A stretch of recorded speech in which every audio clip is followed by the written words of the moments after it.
గంగాతరంగ రమణీయ జటాకలాపం గౌరీ నిరంతర విభూషిత వామభాగం నారాయణ ప్రియమనంగ మదాపహారం వారాణసీపురపతిం భజ విశ్వనాథం. కలగడానికి తగ్గట్టుగా ఏం చేసుకోవాలి అనే దాన్ని ఆలోచించడానికని మేము ఒక యాత్ర చేస్తూ మీ ఊరు కూడా రావడం జరిగింది. అందులో భాగంగానే ఇక్కడ మన గ్రామంలో ఉండేటటువంటి మంజునాథేశ్వర స్వామి వారి యొక్క సన్నిధిని కూడా మేము ఇప్పుడు చూసొచ్చాం. అక్కడ 2018లో జరిగినటువంటి ఒక ఆసురీ కాండ, ఒక దుష్ట చేష్ట, దాని గురించి అక్కడ ఉండేటటువంటి అర్చక స్వామి కిరణ్ కుమార్ శర్మ అని అతను చెప్పాడు. అక్కడ ఉండేటటువంటి మూర్తులు ఆ ఏడాది వచ్చినటువంటి చంద్రగ్రహణం రోజున ధ్వంసమయ్యే, భగవన్ మందిరంలో అమానుషంగా అక్కడ మల విసర్జన చేసి ఆ ప్రాంతంలో అపవిత్రతను కలిగించారు అని విన్నాం. మేము ఆలయం నుంచి బయటికి రాగానే అక్కడ ఉండేటటువంటి మన ముస్లిం సోదరులు కూడా కొంతమంది అక్కడ కలిశారు మాకు. అందులో ఒక ఆయన శ్రీమాన్ ఇజాద్ అహ్మద్ జీ ఇక్కడ ఈ ప్రాంతంలో ఎంపీడీసీగా ఉండి ప్రజలకి సేవలు అందించినటువంటి వ్యక్తి. ఆయన కూడా మేము వచ్చినప్పుడు కలిస్తే ఆయన చెప్పాడు, అయ్యా ఈ ప్రాంతంలో ఎప్పుడు కూడా మేము అక్కడ కలిసి ఉండేవాళ్ళం, ఇది ఇలా జరగడం అనేటటువంటిది బాధాకరమైనటువంటి విషయము అనేదాన్ని మేము ఇజాద్ అహ్మద్ జీని ఒకసారి వేదిక మీదకి వచ్చి వారి యొక్క అభిప్రాయాన్ని ఇలాంటి విషయంలో మనం ఎలా ఉండాలి అనేటటువంటి దాన్ని మనకి ఒకసారి తెలియజేయవలసింది అని మేము ఆహ్వానిస్తున్నాం.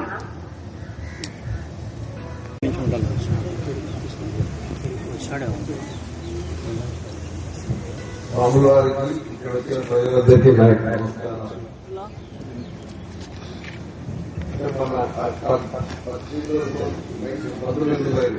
సంవత్సరం జరిగిన ఈ యొక్క సంవత్సరాన్ని గురించి నిలబడతాను చూపించారు. పోలీసు వాళ్ళకి ప్రజలు పెట్టాము. బస్టాండ్లో కూడా కూర్చొని ధర్నాలు చేశాను, సామరస్యంగా చేశాను. కానీ నాకు 60 ఏళ్ళు కలిగి ఇంతవరకు మన గ్రామంలో ఇటువంటి కార్యక్రమాలు ఎప్పుడు జరగలేదు. దానికి మేము కూడా చింతించాము. కానీ ఇటువంటి జరగకుండా కూడా కాపాడుకోవాల్సిన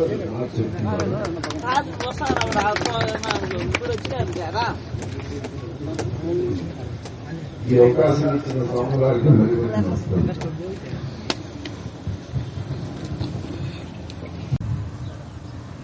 ఎంతో కాలంగా ఈ దేశంలో ప్రతి మారుమూల ఉండేటటువంటి గ్రామాల్లో కూడా వివిధ భాషలకు చెందిన వాళ్ళు కలిసి ఉంటారు, వివిధ కులాలకు చెందిన వాళ్ళు కలిసి ఉంటారు, వివిధ వర్గాలకు తెలిసిన వాళ్ళు కలిసి ఉంటారు, వివిధ మతాలకు చెందిన వాళ్ళు కూడా కలిసి సహజీవనం సాగిస్తూ ఉంటారు. ఒకరికొకరు తోడ్పడతారు, అన్నదమ్ముల్లాగా కలిసి మెలిసి ఉండే ఒక ఉత్తమ సంస్కారం ఈ దేశం, ఈ మట్టి మనందరికీ ఇచ్చింది.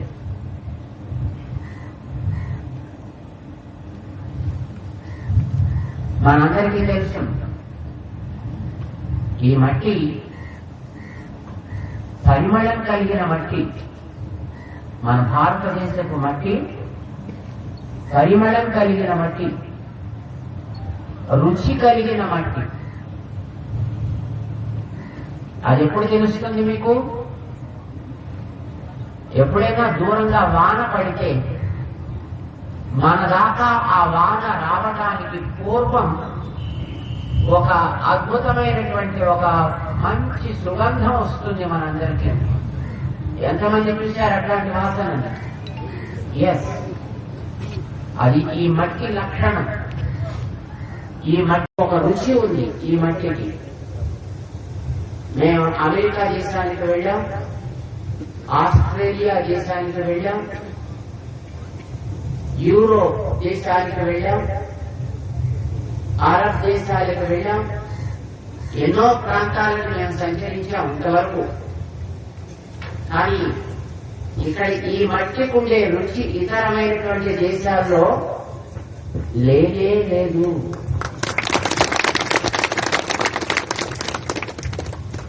ఈ మట్టికి ఉండే వాసన కూడా మిగతా దేశాల్లో ఉండదు.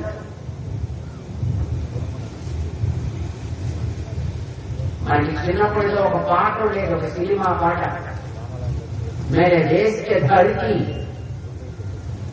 సోనా ఉछले उछले हीरे मोती मेरा देश के धरती.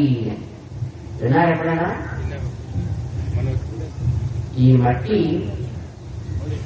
కేవలం పంటలు పండించే వాసనని కలిగినటువంటి రుచి కలిగినదే కాదు, అందులో వచ్చే ఆహారం తిని మన మనస్సులో కూడా మంచి గుణాలను పండించింది. కనుకనే ఇక్కడ భిన్న భిన్న మతాలు, భిన్న భిన్న వర్ణాలు, కులాలు, జాతులు ఉన్న మన అందరం ఒక కుటుంబంలాగా ఒక సహజీవనాన్ని సాగిస్తూ ఇక్కడ బ్రతుకుతున్నాం.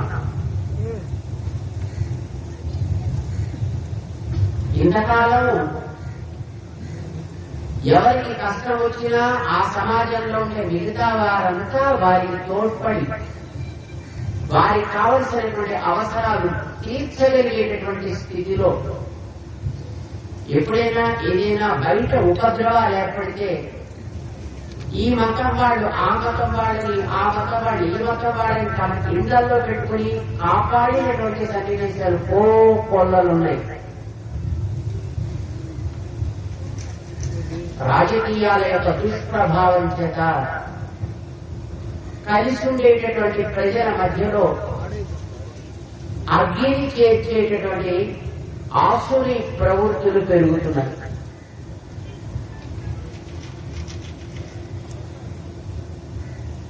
మన ప్రాంతాల్లో కూడా ఈ మధ్య కాలంలో అలాంటివి ఎక్కువగా పెరుగుతున్నాయి. ఇది దురదృష్టం. మనందరం కలిసిమెలిసి బ్రతకాల్సిన వాళ్ళం. మతం ఏదైనా, కులం ఏదైనా ఈ ఊరు మనందరికీ కదా. మనం ఈ ఊళ్ళోనే ఉండాలి. మరి ఈ ఊళ్ళోనే ఉండాలన్నప్పుడు ఒకళ్ళ మొహాలు ఒకళ్ళు చూసుకోకుండా ఒకళ్ళనొకళ్ళు ద్వేషించుకుంటూ ఎట్లా బతుకుతాం? అది మంచి బతుకంటామా? ఏది మంచి బతుకంటా? మనం ఒకరినొకరు గౌరవించుకుంటూ ప్రేమిస్తూ ఆదరిస్తూ బ్రతికే బ్రతుకంటే పనులు ఏవైనా కావచ్చు. ఒకడు రోడ్లు చూడవచ్చు, ఒకడు వ్యవసాయం చేయవచ్చు, ఒకడు పూజలు చేయవచ్చు. కానీ అది వృత్తికి సంబంధించినటువంటి కర్మ. కానీ ఆ వృత్తి దాటి బయటకు వస్తే మనందరం కూడా సామాజికులం, మనందరం ఈ గ్రామస్తులం, మనందరం ఈ రాష్ట్రానికి సంబంధించిన వాళ్ళం, ఈ దేశానికి సంబంధించిన వాళ్ళం. కనుక మనం అదే రకమైనటువంటి మర్యాదతో జీవించడం అనేది అవసరం. అయితే దీన్ని రకరకాల క్షుద్ర ప్రయోజనాలకి వాడుకునేటటువంటి వ్యక్తులు ఈ సమాజంలో అందరూ కలిసి ఉంటే వాళ్ళకి తోచదు. వీళ్ళని ఎలాగైనా విడదీయాలి. డివైడ్ అండ్ రూల్ పాలసీ ఎప్పుడో బ్రిటిష్ వాడికి ఈ దేశంలో వేసిపోయాడు. కనుక వాళ్ళందరినీ విడదీయాలి. మేము ఎప్పుడో చిన్నప్పుడు ఒక కథ చదువుకున్నాం. ఒక ఊళ్ళో 2 స్నేహితులు ఉండేవారట. చాలా గొప్ప స్నేహితులు వాళ్ళిద్దరు కూడా. ఎంతమంది ఎన్ని రకాలుగా ఏం చేసినా వాళ్ళిద్దరిని విడదీయలేకపోయారట. ఓ తెలివైన వాడు బయలుదేరాడు. నేను విడదీస్తాను రా వీళ్ళిద్దరిని అన్నాడు. అరే కష్టం రా. ఏం కష్టం రా, నేను చేస్తాను కదా టమాటా. వాళ్ళిద్దరు విడుతుంటే చూసి ఒకడిని పిలిచాట దగ్గరికి. వచ్చాడు వాడు. ఏమయ్యా? ఏం లేదయా, ఏదో బియ్యపు గింజలో వడ్లగిందా అని వెళ్ళిపోయాడు. సరే వాడు వీడిని పిలిచాడు. మరి ఏం చెప్పాడు రా వాడు? ఏం లేదురా, బియ్యపు గింజలో వడ్లగింజ అన్నాడు రా. అరే ఇంతసేపు నేను ఇంత దూరం పిలిచి ఇంతేనా వాడు చెప్పేది? కాదు కాదు, వాడు నీకు ఏదో చెప్పుకుంటాడు, నువ్వు నాకు చెప్పండి. అరే నాకేం చెప్పలేదా, ఇంతేనా వాడు చెప్పింది. అయిపోయి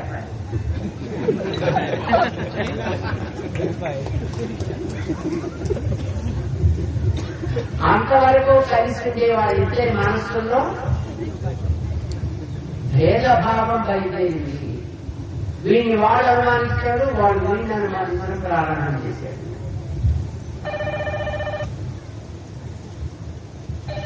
మర్నాడు మళ్ళీ వాడు ఇదే పని చేశాడు. రెండో వాడిని పిలిచాడు.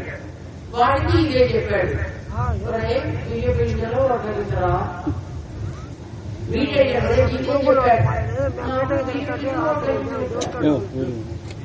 ఆరాధనకి ఎందుకు పిలుస్తారా? నాతో నేను అది చెప్పాడు కదా. ఇద్దరికి ఉండే స్నేహాన్ని విడదీసి వాళ్ళిద్దరు బద్ధశత్రువులు అయ్యేట్టుగా చేశాడు. వాడి పబ్బం గడుపుకున్నాడు. ఈవేళ మన సమాజంలో అట్లాంటి ఆసుర ప్రవృత్తులు బయలుదేరాయి. అది రాజకీయమా, పార్టీల మీద ద్వేషాలతోట, ప్రభుత్వాల మీద ద్వేషాలతోట, ఏది కారణం అనేది మనకి తెలియదు. కానీ మనందరినీ విడదీసే శక్తి మాత్రం పెరుగుతున్నాయి సమాజంలో. వీటిని బయటికి తరిమి కొట్టాల్సిన బాధ్యత ఎవరిది? ఎవరిది? మనందరిది. అది ముస్లింసా, హిందూసా, క్రిస్టియన్సా అనే ప్రశ్న లేదు. మన సమాజంలో మనం అందరం కలిసి ఉంటున్నాం. ఎవరికెవరికి ఉత్సవాలు వచ్చినా మిగతా వాళ్ళు పాల్గొంటున్నారు దాంట్లో. మాకు తెలుసు చిన్నప్పుడు పీర్ల పండుగ మేము పెడుతుండేవాళ్ళం. ఆ ఊళ్ళో ఉండేటటువంటి 4 కుటుంబాలు చక్కగా కలిసి మెలిసి బ్రతికే వాతావరణాన్ని ఈవేళ స్వార్థాపరమైనటువంటి ప్రయోజనాల కోసం వాడుకుంటూ అది వ్యక్తులకి మధ్య వచ్చేటటువంటి విద్వేషాలు, ఆరాధనా స్థలాలను అపవిత్రం చేసేటటువంటి ఒక క్షుద్రమైనటువంటి వృత్తుల్లోకి బయలుదేరే మన ఆలయంలో నవగ్రహ సన్నిధిని నిశ్చిత 7 కొండల మీద ఆరాధన చేసే వెంకన్న దాకా ఒక్కొక్కటి ఒక్కొక్క విధానం, ఒక్కొక్కటి ఒక్కొక్క పద్ధతి, ఒక్కొక్క సంప్రదాయము అంటారు. ఎవరెవరికి ఏ సంప్రదాయంలో రుచి ఉంటే ఆయా పద్ధతి ప్రకారం ఆరాధన చేస్తారు. అలా చేసే ఆరాధన నిలయం ఆలయం, అక్కడ ఉండేటువంటి విగ్రహం కూడా. ఇది వారికి తృప్తి ఇచ్చినప్పుడు వారు ఆ ప్రకారం చేసుకోవాలి. ఒక్కొక్క మతానికి ఒక్కొక్క పద్ధతి ఉంది. ఆ పద్ధతి ప్రకారం వారు దాన్ని ఆరాధన చేయాలి.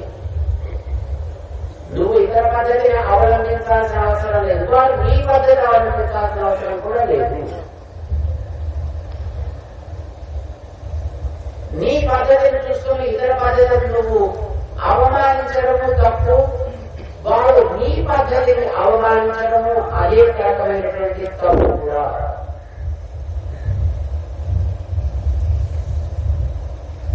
మన దేహంలో కాళ్ళు చేతులు వేటి పనులు చేస్తున్నాయి కదా, కాళ్ళ పని కాళ్ళు చేస్తాయి, చేతుల పని చేతులు చేస్తాయి, నోటి పని నోరు చేస్తుంది, తల పని తల చేస్తుంది.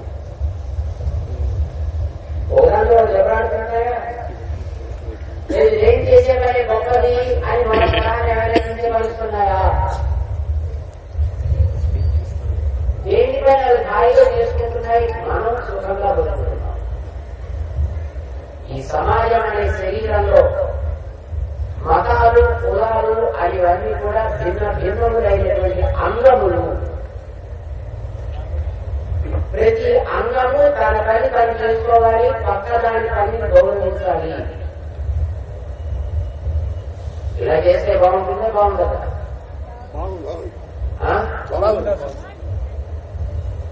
ఎవరికి మిగతా వాళ్ళకి చేతులు ఎత్తట్లేదు, బాగుంటుంది. మీకు అర్థమవుతుందా లేదా? ఏమర్థమైంది?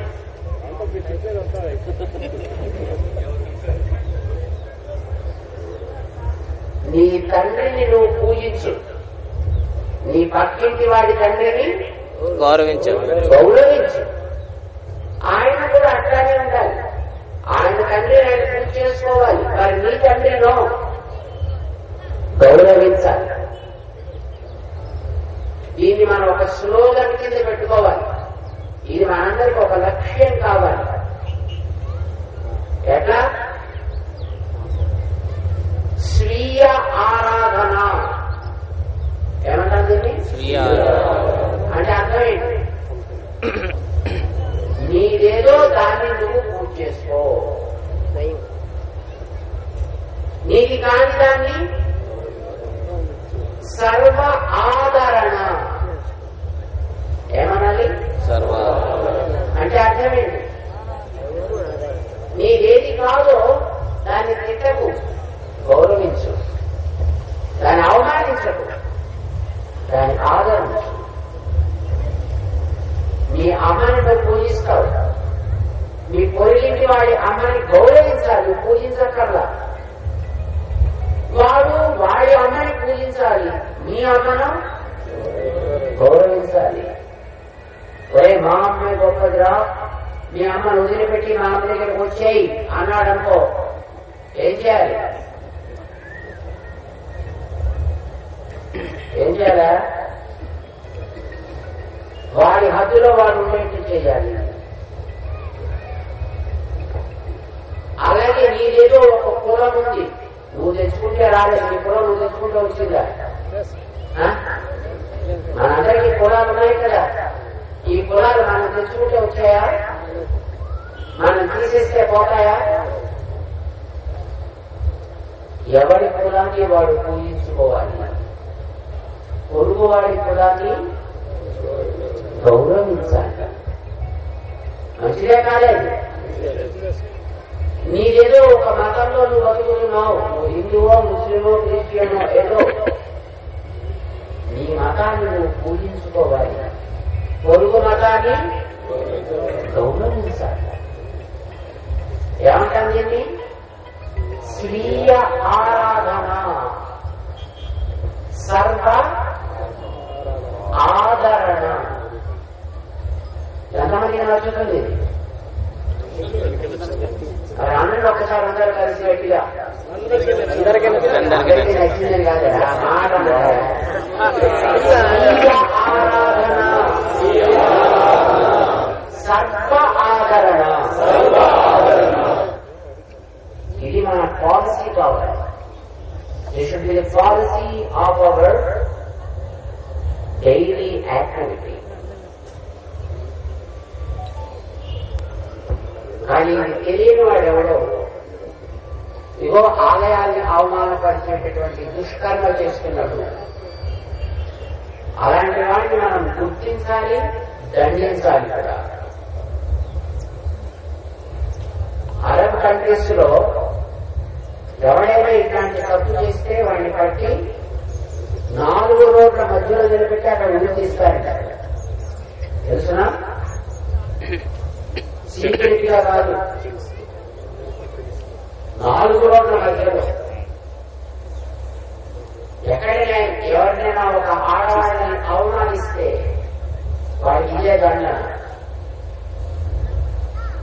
వస్తువులని దొంగిలిస్తే 4 రోడ్ల మధ్యలో పెట్టి వాడు వేడి తీసేస్తారు. అక్కడ ఈ దండన జరిగి తీరాలు ఇట్లాంటి దుష్క్రియలు చేసేవాళ్ళు ఎవరో అలాంటి వాళ్ళకి. అయితే ఇందులో అందరూ తోడు. ఇందాక మేము ఆ ఇలాసాలు అందుకే పిలిచాం. అయ్యా ఇక్కడ ఈ ఆలయంలో జరిగినప్పుడు మేము కూడా మా వాళ్ళందరూ మా భార్యతో కలిసి అమ్మి ఇస్తే బాబుగా అని చెప్పారు. అందుకోసమే ఆయన కూడా పిలిచాను. ఇకనైనా మనందరం కూడా కళ్ళు తిరుగుతాం. మీ టీ షర్ట్స్ వేసుకున్నారు కదా, మీ టీ షర్ట్స్ మీద ఆలయ రక్షణ దళము రాశారు, చాలా బాగుంది. దాంతో వాటి స్లోగన్ కూడా రాయండి, స్వీయ ఆరాధన అండ్ సర్వ ఆదరణ. ఎవరికి వాడు జాగ్రత్తగా రక్షించుకోవాలి, పొరుగు వాడు దాన్ని గౌరవించాలి. నేను ఒక భక్తుడిని కావచ్చు, నువ్వు ఒక నాస్తికుడిని కావచ్చు, అయినా నేను నిన్ను గౌరవించాలి. ఎందుకని నువ్వు దాన్ని నీ మంచి కోసం ఒక మార్గంగా ఎన్నుకున్నావు. It's okay. నేను నాస్తికులు ఎప్పుడు ద్వేషించాను, అవసరం లేదు. నాస్తికత ఆస్తికత అని ఒక విశ్వాసం మనస్సుని క్రమబద్ధంగా నడిపించడానికి ఈ మనిషి ఎన్నుకునే ఒక సాధన. ఆ సాధన వాడి మంచి మార్గంలో నడిపిస్తే అది వాడికి ఉపకారం, వాడిని చెడు మార్గంలో నడిపిస్తే అది వాడికి హానికరం. నాస్తికత్వాన్ని ఆధారం చేసుకుని వాడు ఒక విశ్వాసంతో వాడు బతుకుతా ఉంటే దట్స్ ఓకే. వాడు ఎందుకు మనం కాదనాలి కనుక. కానీ నీ విశ్వాసం నీ ఇంట్లో ఉండాలి, నా విశ్వాసం నా ఇంట్లో ఉండాలి. ఇల్లు దాటి బయటికి సమాజంలో అడుగు పెడితే నీకు నాకు కూడా సామాజికమైనటువంటి కార్యమే లక్ష్యం కావాలి. ఊరి బాగే మా ఇద్దరి యొక్క లక్ష్యం కావాలి. వాడు ఆస్తికుడైనా నాస్తికుడైనా హిందువైనా ముస్లిమైనా క్రిస్టియన్ ఎవరైనా కానివ్వండి, ఇల్లు దాటి బయటకు వచ్చిన తర్వాత మనందరికీ సమాజమే ఒక కుటుంబం. ఇందులో మనందరం సమమైనటువంటి భాగస్వాములు, అందరం కలిసి పనిచేయాలి, గౌరవంతో పనిచేయాలి. ఎవరు దానికి అడ్డొచ్చినా అలాంటి వాడిని తొలగించాలి అక్కడి నుంచి. ఇది మనందరి పాలసీ కావాలి. ఈవేళ అక్కడ మేము ఆలయాన్ని చూసాం. అక్కడ జరిగినటువంటి ఆ సన్నిధి యొక్క స్థితిని గమనించాం. దాన్ని బాగు చేసుకోవడం ఇప్పుడు తక్షణ కర్తవ్యం. ఇప్పటికే 2018 అంటే ఆల్మోస్ట్ 2 years దాటిపోయింది. ఇంతకాలం దాకా దాన్ని ఏం చేయకుండా అలా ఉండడం అనేటటువంటిది కూడా అది గ్రామానికి మంచిది కాదు. దాని వెంటనే బాగు చేసుకోవడం మన అందరి యొక్క తక్షణ కర్తవ్యం. బాగు చేసుకున్నావా? ఎట్లా?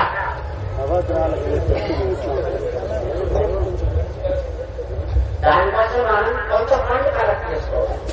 నవగ్రహాలకి ఖర్చు చేస్తాం. ఏం పేరు? జగదీష్ కుమార్. ఇప్పుడే ఆయన చెప్తున్నాడు, జగదీష్ కుమార్ అని మా ముందు కూర్చున్నాడు. నవగ్రహాల మూర్తులు తయారు చేయడానికి, ఆ నవగ్రహాలను అక్కడ పునః ప్రతిష్ఠ చేయడానికి అయ్యే ఖర్చు నేను భరిస్తానండి ఆయన ముందుకు వచ్చాడు. It's a good thing.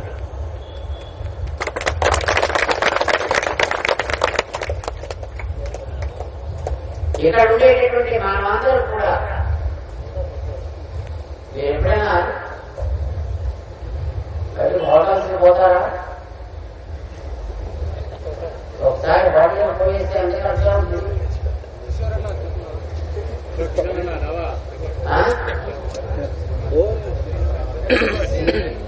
Hotels సినిమాలు ఈ మధ్యన కరోనా పుణ్యం అని మానేసినట్టు.